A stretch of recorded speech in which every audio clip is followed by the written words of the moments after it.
হুজুরে আকরাম সাল্লাল্লাহু আলাইহি ওয়াসাল্লাম জান্নাতের বর্ণনা দিয়েছেন। জান্নাতের সামনে ঝর্ণা স্থাপন করা হবে, জান্নাতের ভিতরে হাউস থাকবে, মানুষের জন্য যেই বালাখানা তৈরি করা হবে, জান্নাতের ভিতরে বালাখানাগুলো একটা ইট স্বর্ণের আর একটা ইট রূপা।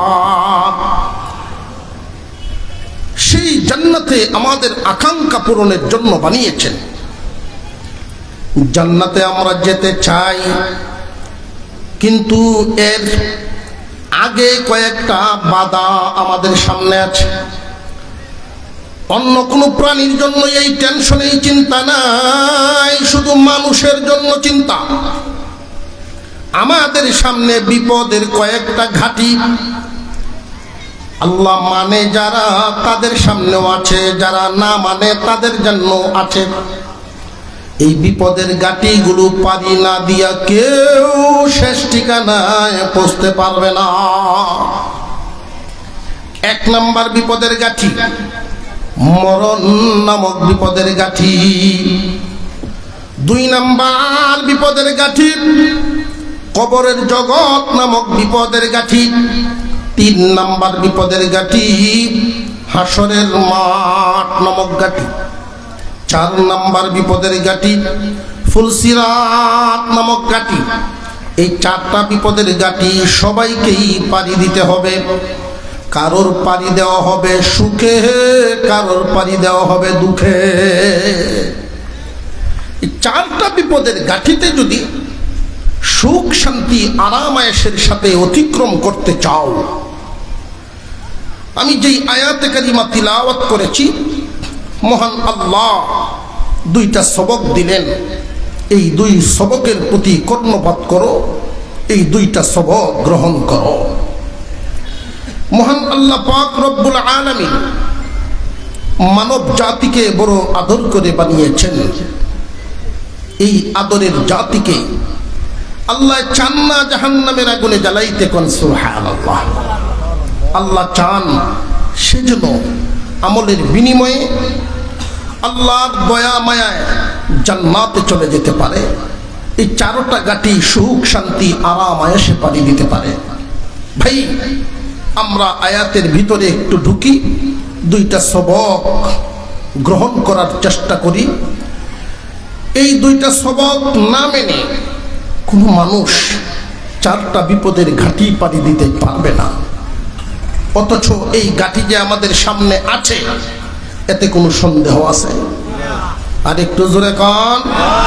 মহান আল্লাহ বলেন, ইয়া আইয়ুহাল্লাযীনা আমানুত্তাকুল্লাহ।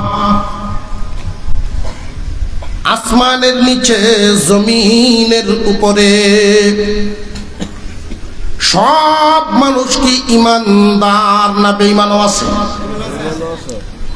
প্রায় 700 কোটি মানুষ, এর মধ্যে 250 থেকে 200 কোটি মুসলমান, বাকি সব হলো বেঈমান কাফের। এই ইমানদার মুসলমানদের মর্যাদা আল্লাহ পাক রব্বুল আলামিন মুমিন মুসলমান এদেরকে কত মহব্বত করেন। একজন ইমানদার যতদিন জিন্দা থাকবে কিয়ামত হবে না। এজন্য সাধারণ একজন ইমানদার যখন জমিনের উপরে চলাফেরা করে, সমস্ত মাখলুক সহ গর্তের পিপিলি কাউ তার জন্য দোয়া করতে থাকে। মুসলমান ইমানদার ভাইরা আমার, আল্লাহ পাক ঈমানওয়ালা বলে ডাক দিয়া বলেন, ইত্তাকুল্লাহ, আল্লাহকে ভয় করো। এই জমিনের মধ্যে যত মুমিন মুসলমান রতনপুর এলাকায় বসবাস করে, আমরা এখানে যারা আছি সব নিজের বিবেকের দরজাটা খুলে একটু হিসাব মিলাই। প্রথম সবকটা আমাদের কার কার মধ্যে আছে একটু খেয়াল করি। মহান আল্লাহ আদেশ দিলেন, ইত্তাকুল্লাহ, আল্লাহকে ভয় করো। এই আদেশ কেমনে পালন হবে? আল্লাহকে ভয় করা হয় কেমনে? স্বাভাবিকভাবে মোটামুটি কুটিনাটি আর আমি তুলে ধরলাম না, বড় দুইটা কথা মনে রাখবেন। আল্লাহকে ভয় করার সর্বনিম্ন তরিকা হলো ফরজ ওয়াজিব ছুটবে না, হারাম কাজ ঘটবে না, আল্লাহর আদেশ অবশ্যই পালন করে, আল্লাহর নিষেধ থেকে অবশ্যই নিজেকে ফিরায় রাখে। যদি আরেকটু উন্নত মানের আল্লাহওয়ালা, আল্লাহকে ভয় করনেওয়ালা হয়, তাহলে সুন্নত মুস্তাহাবও ছাড়বে না। আল্লাহ পাক রব্বুল আলামিন বলেন, ইত্তাকুল্লাহ, আল্লাহকে ভয় করো। সমাজের মধ্যে আমরা যা দেখি এই হুকুমের সম্পূর্ণ বিপরীত। 5 ওয়াক্ত নামাজ পড়ে যারা, বোঝা গেল আল্লাহকে ভয় করে, কিন্তু নামাজ পড়ে না যারা, ওরা কি আল্লাহকে ভয় করে? কিন্তু দুই দলে যখন কথা হয় সমাজে লক্ষ্য করে দেখবেন, নামাজি আর বেনামাজি, দুইয়ের মধ্যে যখন আলোচনা হয়, নামাজির চাইতে বেনামাজি সরস বলে প্রমাণিত হয়। একজন মানুষ ঘাম জড়ায়া পরিশ্রম করে, সারা দিন ডিউটি করে, পয়সা ইনকাম করে, কষ্ট করে সংসার পরিচালনা করে, মনে এক জিনিস চাইলেই কিনতে পারে না, কারণ তার টার্গেট হলো হালাল ছাড়া খাবো না, হারাম পথে চলবো না, এই হইল তার নিয়ত। কিন্তু এই এলাকায় এমন মানুষও আছেন, মুসলমান পরিচয় দেয় কিন্তু হালাল হারাম পার্থক্য করে না, সুদে ঘুষে চলে, মানুষের হক মানে। এমনও আছে না নাই? বর্তমান সময়ে সব চাইতে মুসলমানদের জন্য ক্ষতিকর ব্যাধি হলো সুদ। এই সুদটা যাইতে যাইতে মানুষের এতটাই প্রচার প্রসারিত, এতটাই ব্যাপকতা ধারণ করেছে, একটা গ্রামে হাতে গোনা কয়েকটা ঘর হয়তো পাওয়া যাইতে পারে, বাকি সব সুদের সাথে জড়িত হয়ে গেছে। অথচ নবীজি এত কঠিন হুঁশিয়ারি দিয়েছেন সুদ থেকে বাঁচার জন্য। ওয়াজ নসিহত হয়, সুদ থেকে মানুষ ফিরে না। জুমার নামাজে মুসল্লিদের সামনে খতিব সাহেব বর্ণনা দেন, এরপরেও মানুষ এই সুদ থেকে ফিরে না। সুদ থেকে না ফিরার কারণ হলো সামাজিক কোনো বাধা নাই। যুব সমাজ তাফসীরুল কোরআন মাহফিল করাচ্ছেন, বিরাট বড় এক দায়িত্ব পালন করছেন তারা। ইচ্ছে করলে এই জায়গায় ভিন্ন কিছু হতে পারত। আল্লাহ পাক এদের এই কাজকে কবুল করেন, আমরা বলি আমিন। এই যুব সমাজের সাথে সারা এলাকার সমস্ত যুব সমাজ সম্পৃক্ত হয়ে দল মত নির্বিশেষে ঐক্যবদ্ধ প্রতিবাদ করতে হবে, প্রতিরোধ করতে হবে যে সুদখোরদের জায়গা এলাকায় থাকতে পারবে না। সেটা কিভাবে? আমরা লক্ষ্য করে দেখি, বর্তমান সময়ে মুখে দাবি করে আল্লাহর ভয় আছে, কিন্তু আসলে অন্তরে আল্লাহর ভয় নাই। বেশিরভাগ মানুষ সুদ খায়, সুদের রমরমা ব্যবসা চালাচ্ছে। সুদের বিরুদ্ধে বয়ান করলে যদি কারো উপরে গিয়ে একটু শক্তভাবে লাগে, উনি হুজুরের সমালোচনা শুরু করে দেয়।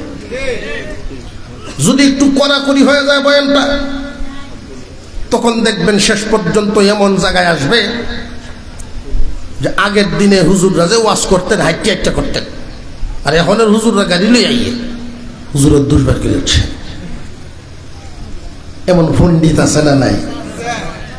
সাংঘাতিক বুঝইয়া।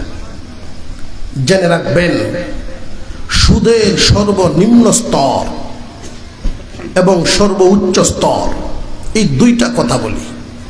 নবীজি বলেন সুদের স্তর 70টা, সুদের স্তর 70টা। সর্বনিম্ন স্তর আপন মার সাথে জিনার সমান। না খেয়ে মরে যাবে মানুষ, এরপরেও তো এমন কাজ করতে পারে না। এবার আসেন কোন একটা সভ্য সমাজে, রতনপুর এলাকার মধ্যে একটা ভদ্র এলাকা, এখানে অন্যায় হলে সঠিক বিচার হয়, ভিন্ন এলাকার মানুষরা আসলে মূল্যায়ন পায়, সারা এলাকায় একটা সুনাম সুখ্যাতি ছড়ায় আছে। এমন এক সভ্য সমাজে যদি এইরকম একটা আসামি, এইরকম একটা অপকর্ম ধরা পড়ে, বিচারটা কি সহজ না কঠিন হবে? এমনও হতে পারে যে এমন নির্লজ্জ বেহায়া এই এলাকায় বসবাস করতে পারবে না, এলাকা থেকে তাড়িয়ে দেওয়া হবে। সুদের স্তর সর্বনিম্নটা হলো এটা। কিন্তু আমরা কি করছি? বাজারের যদি কমিটি হয়, সুদকুর কেউ সদস্য বানাই, কোন জায়গায় সভাপতি কেশিয়া। আপনারা ভয় পাইতেছেন মনে হয়, সুদকুররা হুজুর হুন্নে লইতেছে, ভয় পাইতেছে। শিক্ষা প্রতিষ্ঠান, স্কুল, কলেজ, ওইগুলোর যে সম্মানিত পদগুলো, কমিটিগুলো, ওইগুলোর মধ্যেও এই নির্লজ্জ বেহায়া মানুষগুলোরে আমরা জায়গা দেই। আফসোসের সাথে বলতে হয়, বহু এলাকায় আল্লাহর ঘর, মসজিদের কমিটি, মসজিদ কমিটির দায়িত্ব পর্যন্ত সুদখোরেরা দখল করে। আল্লাহর রহমত আসতো কেমনে? আল্লাহ যে আমাদেরকে খাওয়ায়া রাখছে, এটাই শুকরিয়া। কারণ আমাদের কর্ম আমাদের খাদ্য খাওয়ার যোগ্যতা রাখে না। সুদখোর যদি মসজিদ কমিটির সভাপতি হয়, তাহলে প্রমাণ হলো এই এলাকায় তার চেয়ে কোনো ভালো মানুষ নেই। মুসলমান ইমানদার কোন একটা বিয়ে শাদীর দাওয়াতের কার্ড সুদখোরের বাড়িতে আগে যায়। এই যে সামাজিক মূল্যায়ন বোধ তাদেরকে আমরা করি, এই মূল্যায়ন বোধেই এই কাজের আগ্রহ এদের আরো বাড়ায়া দেয়। সামাজিকভাবে যদি আমরা বয়কট করি, সামাজিকভাবে এদেরকে যদি আমরা বাতিল করার চেষ্টা করি, তাহলে সম্ভব। তোমার এই সুদের পয়সায় গড়া আলিশান বিল্ডিং এর ছাদের তলে আমি যাব না, তোমার কোন অনুষ্ঠানে আমি গিয়া খাবো না, আমার অনুষ্ঠানে তোমারে আমি দাওয়াত দিব না। সর্বনিম্ন স্তর মার সাথে জেনাকারীর সমান এমন নিকৃষ্ট মানুষের সাথে আমার কোনো লেনদেন নাই। হোক বংশের মানুষ, কর্ম তোমার ভালো না, হও তুমি আত্মীয় কিন্তু কর্ম তোমার ভালো না, এমন মানুষের সাথে উঠা বসা, সমাজ নমাজ, লেনদেন মুসলমানের থাকতে পারে না।